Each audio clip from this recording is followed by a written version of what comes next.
तो next topic जो हम डिस्कस कर रहे थे, इंटरेस्ट ऑन कैपिटल।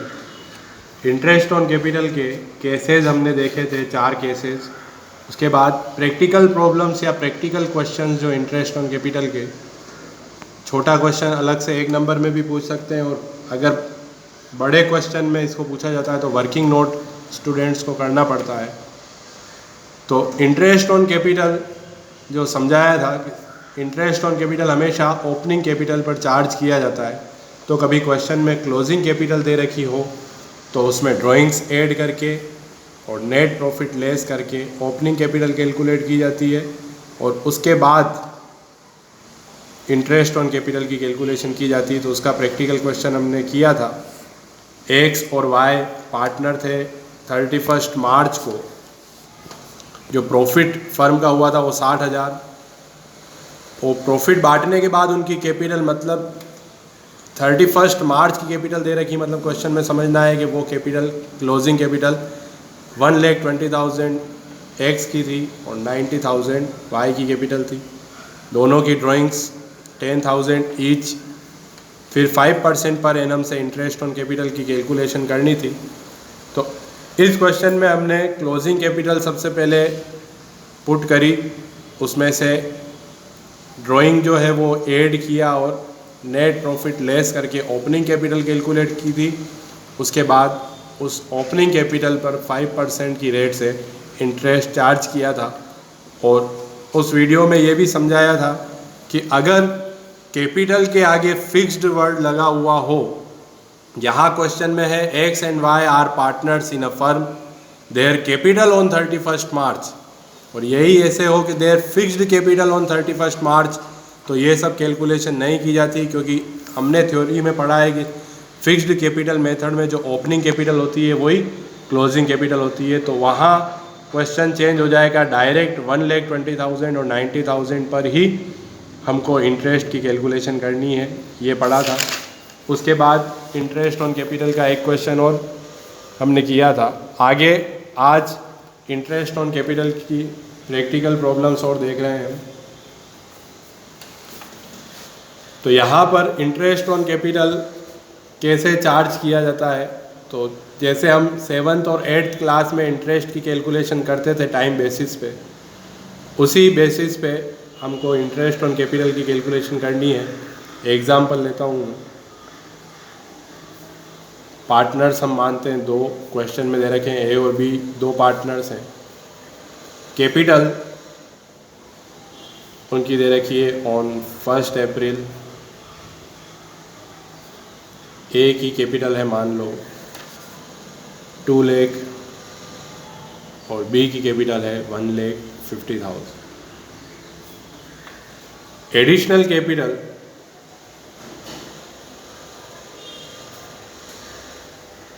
जो इंट्रोड्यूस करी, वो एडिशनल कैपिटल 1 अक्टूबर को मान लो ए ने 40,000 और बी ने 50,000 कैपिटल और कंट्रीब्यूट करी। और कैपिटल विथड्रॉन, उन्होंने अपनी कैपिटल को कम किया ऑन 1 जनवरी। ये मानते हैं हम 10,000 दोनों ने अपनी कैपिटल को कम किया।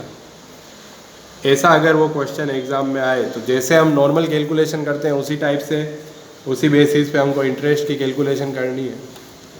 पहले हम ए की इंटरेस्ट ऑन कैपिटल, जैसे उसने कहा कि calculate interest on capital on 31 March at 6% per annum. 6 है, हमको ईयर एंड में 31 मार्च में उनकी कैपिटल पर इंटरेस्ट कैलकुलेट करना है। ये क्वेश्चन है हमारे सामने। ए की कैपिटल जब ईयर स्टार्ट हुआ उस समय 2 लाख, बी की थी 1,50,000। बीच में अगर फर्म को ज़रूरत पड़ी तो उन्होंने 1 अक्टूबर को ए ने 40,000 रुपये और बी ने 50,000 रुपये और इंट्रोड्यूस करे एज कैपिटल। और 1 जनवरी को उन्होंने 10,000 कैपिटल विड्रॉ करी। तो उसने कहा 31 मार्च जब ईयर एंड हुआ तो ए को उसकी कैपिटल पर कितना इंटरेस्ट देना चाहिए और बी को उसकी कैपिटल पर कितना इंटरेस्ट देना चाहिए। 6% उसने रेट बताई है पर एनम। तो उस बेसिस पे हम कैलकुलेशन करेंगे। सबसे पहले इंटरेस्ट ऑन एज कैपिटल। तो जब ए की कैपिटल पर इंटरेस्ट की कैलकुलेशन कर रहे हैं हम, तो वहाँ ये देखना है कि सबसे पहले उसने जो 2 लाख रुपए लगाए या उसके 2 लाख रुपए कैपिटल थी वो 1 अप्रैल से लेकर 31 मार्च तक फर्म में रही, क्योंकि वो 1 अप्रैल से ही थी। तो उन 2 लाख रुपए पर पूरे 12 मंथ्स का 6% टू 12/12 पूरे 12 महीने का ब्याज, तो वो कैलकुलेशन होती है 12,000 रुपये ब्याज उसका बनता है। उसके बाद ये देखना है हमें कि एडिशनल कैपिटल जो उसने 40,000 रुपये लगाई वो लगाई 1 अक्टूबर को, तो वो पूरे 12 महीने या 12 मंथ्स के लिए फर्म में नहीं रही, तो पूरे साल भर का ब्याज उस पर नहीं देंगे। तो उन 40,000 रुपये पर जब इंटरेस्ट की कैलकुलेशन की जाएगी तो 40,000 इंटू 6/100, क्योंकि रेट तो 6% ही है, ये हमेशा होगा। और मंथ जब हम करेंगे तो अक्टूबर, नवंबर, दिसंबर, जनवरी, फरवरी और मार्च 6 मंथ का इंटरेस्ट उसको अलाउड किया जाएगा उन 40,000 रुपये पे। तो वो होते हैं 1,200 रुपये। अब जो 10,000 रुपीज़ है वो एडिशनल कैपिटल नहीं है, कैपिटल उसने विड्रॉ करी है। तो यहाँ पर एक तरीका होता है कि इन 10,000 पर भी इंटरेस्ट जैसे दूसरे पर निकाला उसी तरीके से 10,000 का 6/100, और ये 1 जनवरी को उसने विड्रॉ करी थी, तो जनवरी, फरवरी और मार्च 3 मंथ्स का इंटरेस्ट कैलकुलेट करना, तो वो होता है 150 रुपीज़। तो यहाँ पर ब्रैकेट लगा देना कि ये जब जो 10,000 रुपीज़ थी ये एडिशनल कैपिटल नहीं थी, ये कैपिटल विड्रॉ करी थी। तो जब बाकी का इंटरेस्ट ऐड करेंगे उस समय ये 150 रुपीज़ उसमें से लेस कर देंगे। जो पैसा उसने निकाल लिया था 10,000 रुपये, वो 150 रुपीज़ उसका इंटरेस्ट उसको नहीं दिया जाएगा। तो इस तरीके से यहाँ टोटल करेंगे तो टोटल इंटरेस्ट कैलकुलेट हो जाएगा। उसी तरीके से अब जैसे इंटरेस्ट ऑन बीज कैपिटल,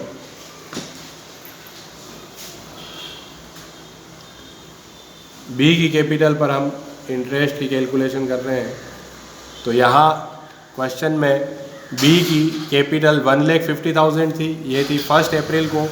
तो ऐसे ही जैसे ए को साल भर का, तो इन 1,50,000 पर साल भर का इंटरेस्ट, इस 50,000 पे 6 महीने का, और इस 10,000 के इंटरेस्ट को उसमें से लेस करेंगे, जैसे सेम हमने ए की कैलकुलेशन करते समय किया।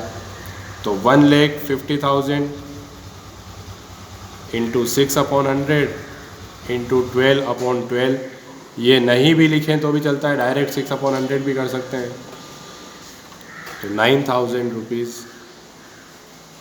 फिर उसने 50,000 कैपिटल लगाई थी एडिशनल कैपिटल।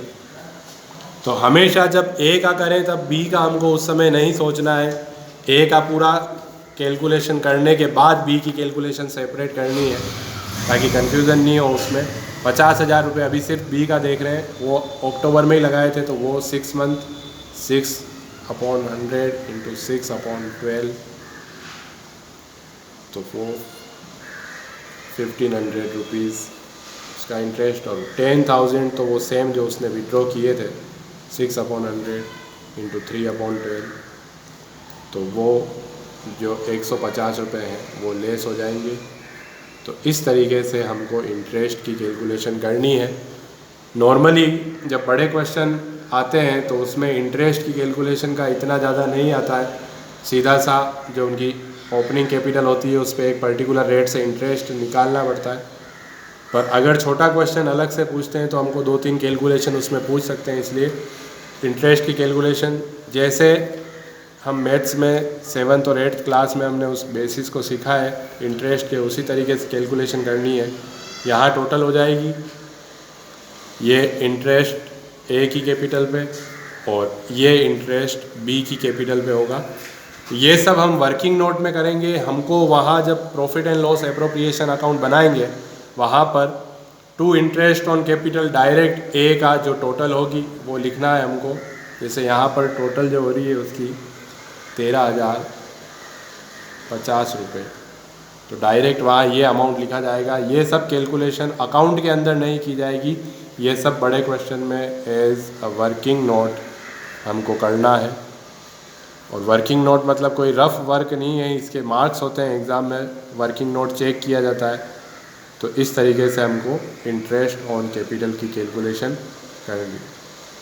अब जो हमारा नेक्स्ट टॉपिक आएगा वो है इंटरेस्ट ऑन ड्राइंग्स, उसकी कैलकुलेशन कैसे करनी है।